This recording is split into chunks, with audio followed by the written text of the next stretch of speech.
my flow, I keep it controlled. Retract that film and watch the story unfold. Overhang sharp, got the cooling on blast. Supports easy peel tray style, built to last. Hey guys, what's up? Roger here. And how's that red light on? Is it charging? Anyway, I want to create a mount that will, my Insta360 Go, will either mount at the top of my AMS, or maybe even set on top of the glass. I may set it up so it'll do both. And the reason being is that way we can do some top-down recording. So let's jump into Fusion 360 and let's create something. All right, let's get started on our little project here. The first thing we're going to do is we are going to create the body of the camera itself, and just a pretty simple sketch. We are going to go with 25.6, but not that direction. This one is 19.9, and tab over and 25.6, and we will enter that. And then we just need to extrude this 54.4. Give us our little camera body. And then we've taken some measurements for making it look like a camera. This measurement here is 10 millimeters. And then it applies to every corner, like so. And we'll spin her around and we'll apply to this corner and this corner. And that creates that basic shape. And then we need to add additionally chamfer on this top here, and that is 6 millimeters. And we'll do it top and bottom.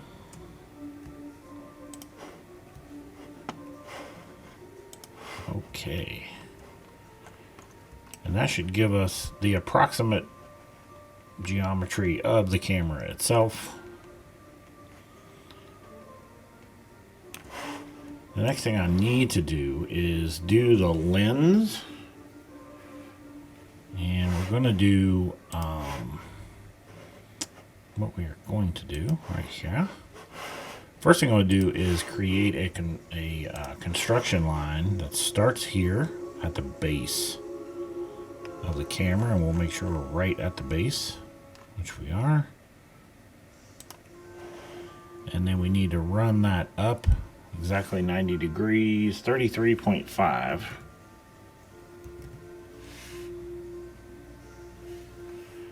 And hit return. And then we can click off the construction, but that is the outmost edge of the lens itself. And then we are going to, based off the center of the camera, create the lens, which is 18 millimeters.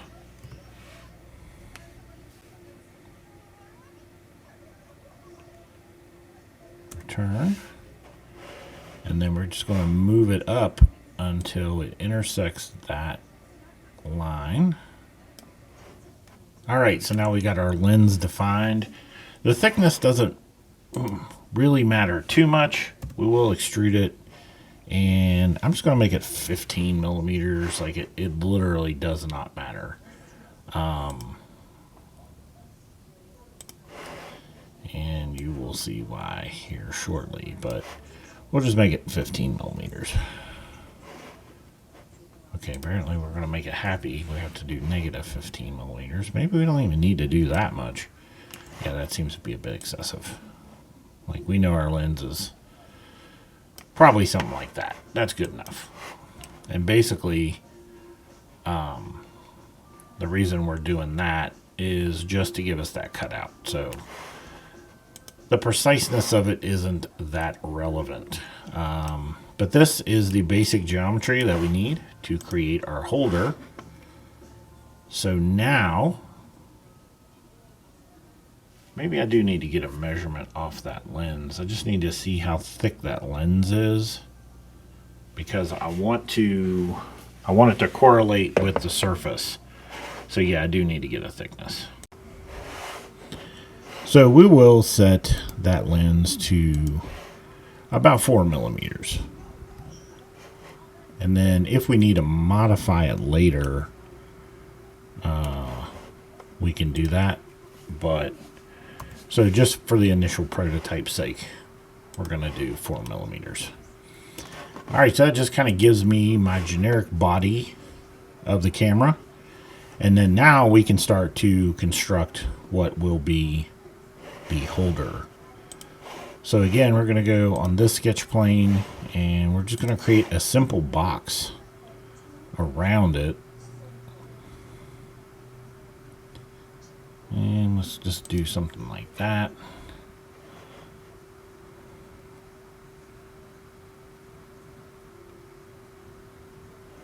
And something like that.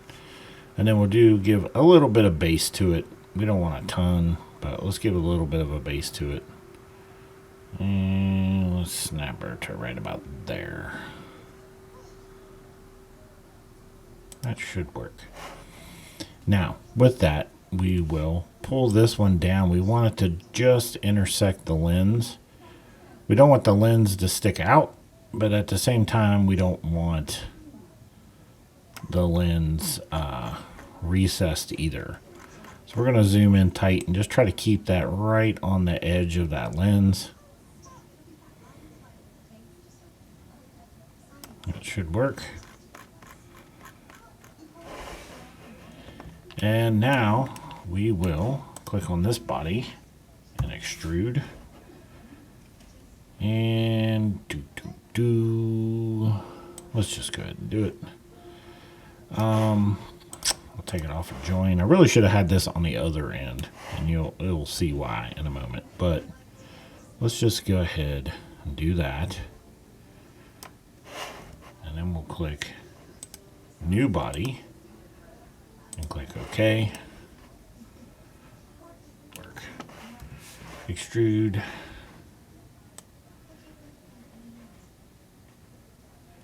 And let's give it about 10 millimeters. Now let's make it 15. That should be okay. Now we'll turn our other body back on, and we can see that it's sticking out, and there's a reason for that. We need to be able to pull our camera out of our mount when we want to. So this is basically what we're working with here so far. So now the next thing I want to do is I want to use the combine tool, and I'm going to say this is my target body, and then this is my tool body, and I'm going to change it to cut, and we're going to choose keep tools and then click OK.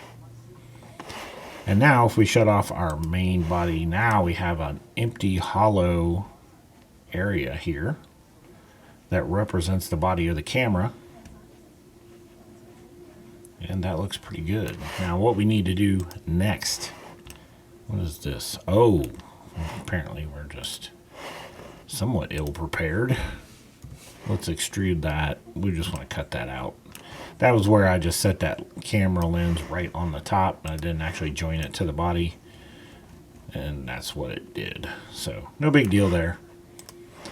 Now from there, I need to create a relief. That way the lens can fit up in there.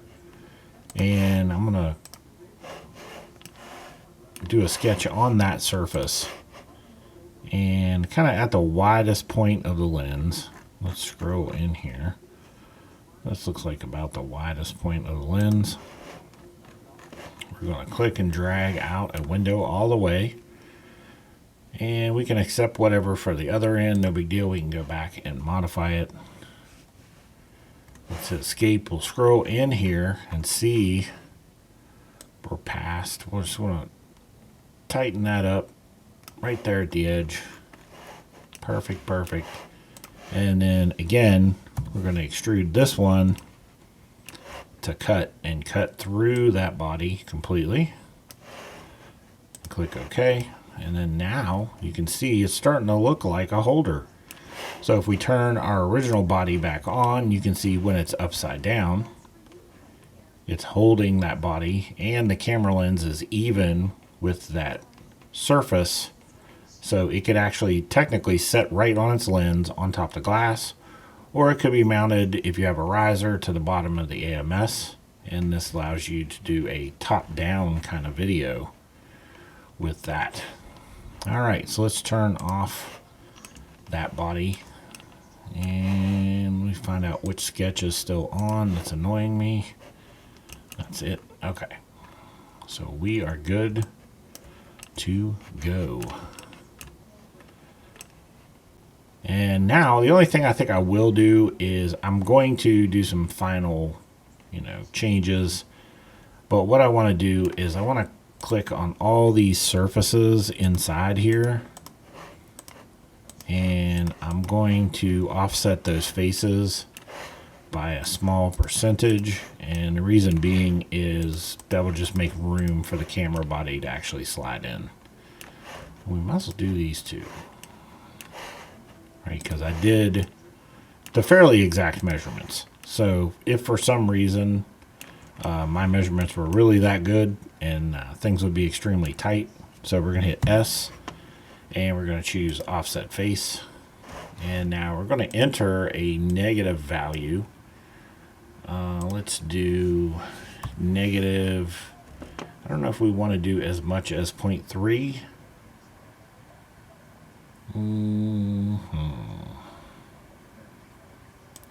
We'll try negative 0.2. We'll do after our initial testing.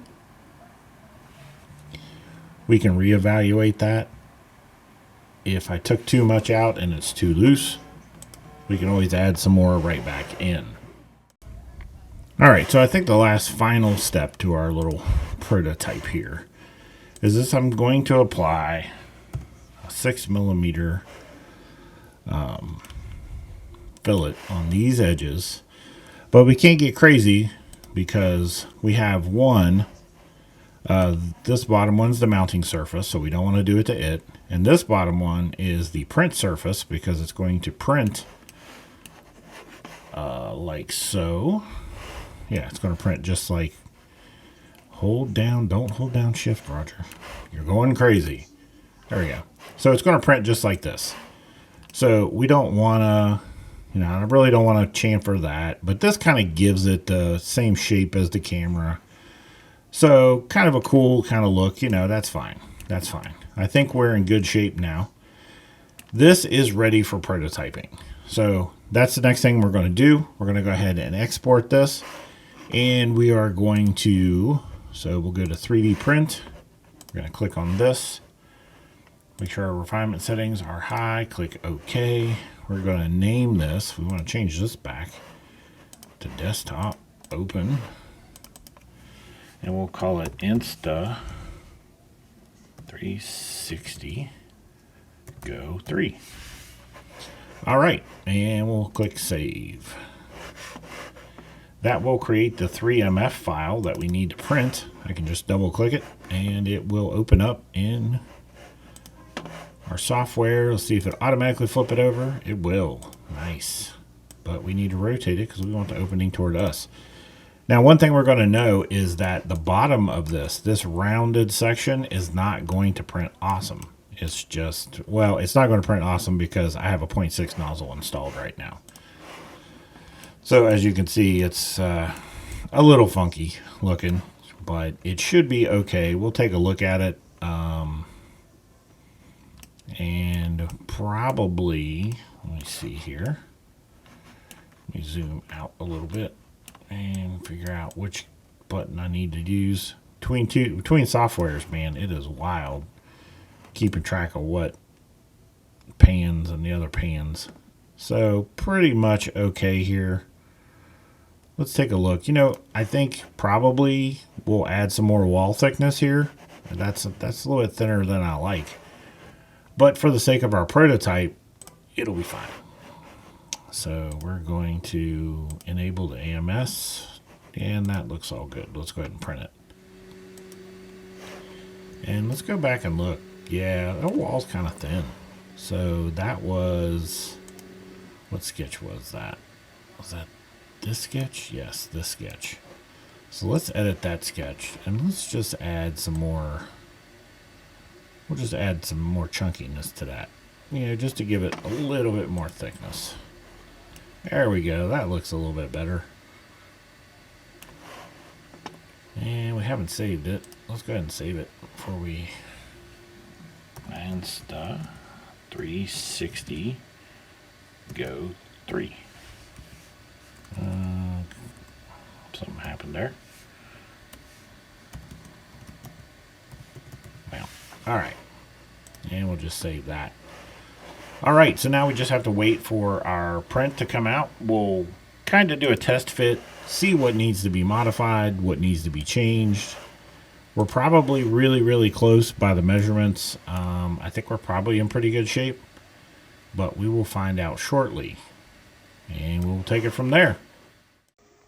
All right, we just finished up. Now this is the Elegoo Rapid PLA Plus that we printed that in.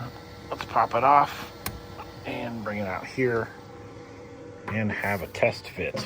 So this is it, and this is our camera, and it slides down in there nicely. Let's see how loose it is. A little bit loose, probably more so than I would like. The camera seems to be good for the face down.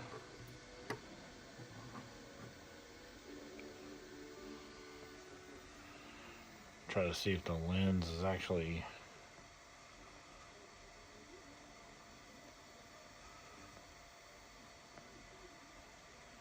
I don't know, it might be sticking out just a little bit.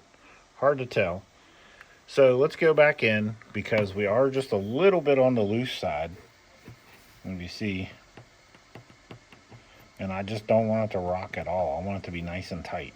So this... All right, we're back in Fusion, and we're going to make a couple of changes. The one thing I want to do, which I did not mention when I was looking at the prototype, was that the camera lens, there's a gap here where the camera lens seems to be a couple of millimeters too far away. So what I'm going to do is I'm going to use the copy move tool. There's probably another way to do that, but this is the way I do it.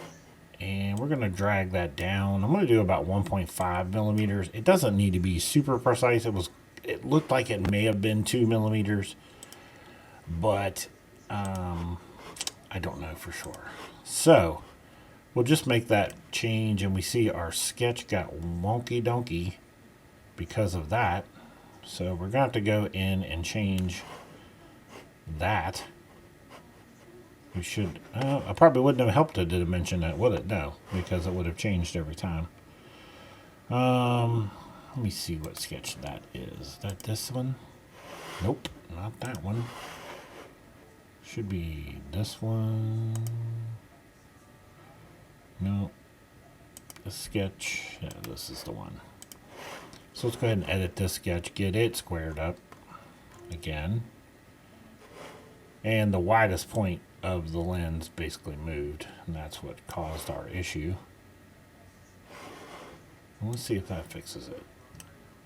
There we go. Now we're good again.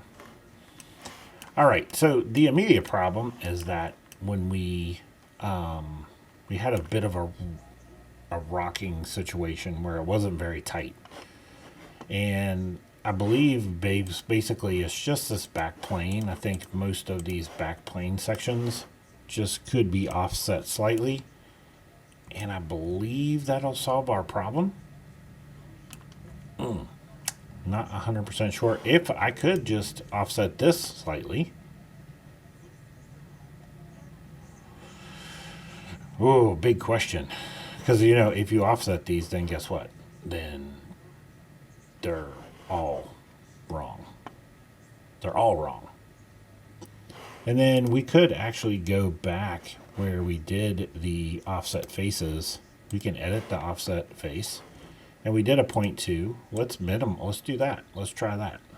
I think we'll minimize the offset to 1 millimeter or 1/10 of a millimeter, but it may actually need less than that. We may be good to go with just the way it is. But okay, so let's do that.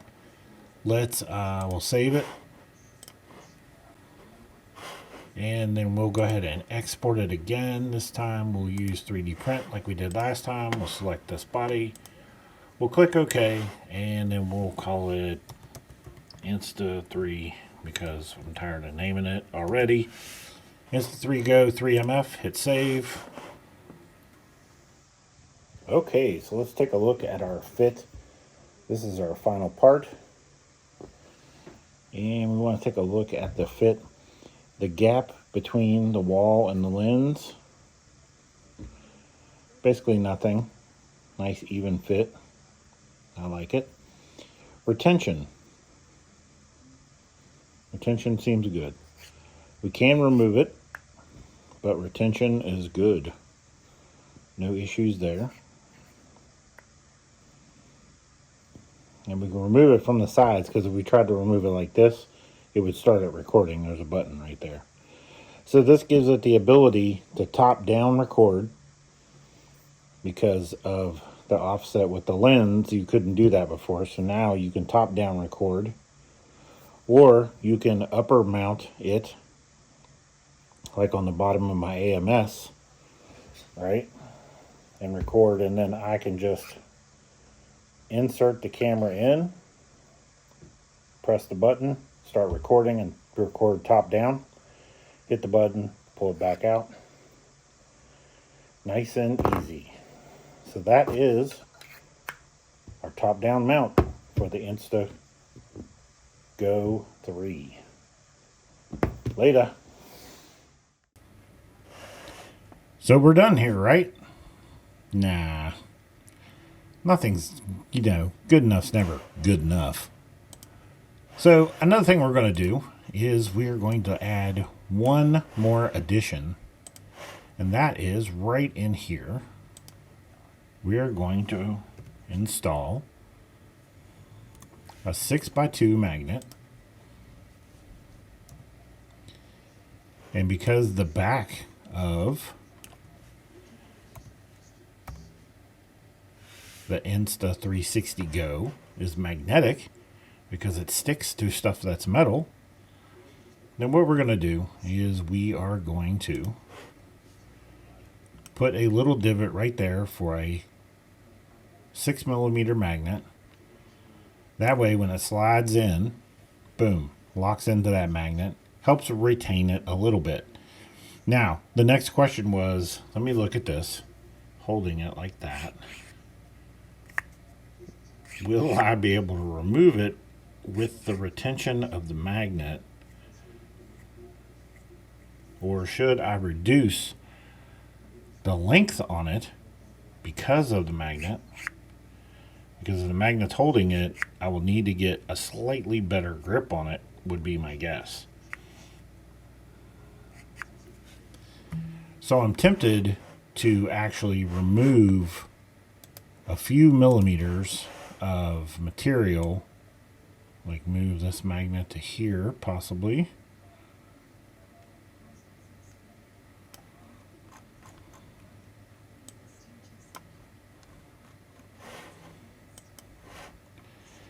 and then now I should just go in the sketch and I'm just going to click on this face and hit extrude. If we were earlier in the program, it would be different, but this is a final adjustment. So thinking about removing an additional couple of millimeters just to give me some more of the camera's body to hold on to. Let me take a look here real quick, and I'm going to see how much I would have to remove to make it actually truly beneficial. I think probably around 5 millimeters. Let's see how close that gets to that magnet. We may have to move it again. Click OK. No, I think we're good. It makes it even more compact, and now it's got that magnet right in the back, so as we slide it in, it'll click into that magnet, which will hold it firmly, and then with the removal of about 5 millimeters of material, what that's going to do is allow us to get a little bit better grip on it to remove it, to overcome that magnet, because that magnet will probably hold it pretty tight. I'll tell you what I'm going to do. I'm going to do this because I'm indecisive on that decision right there. So what I'm going to do is I'm going to save two different versions. I'm going to save this version.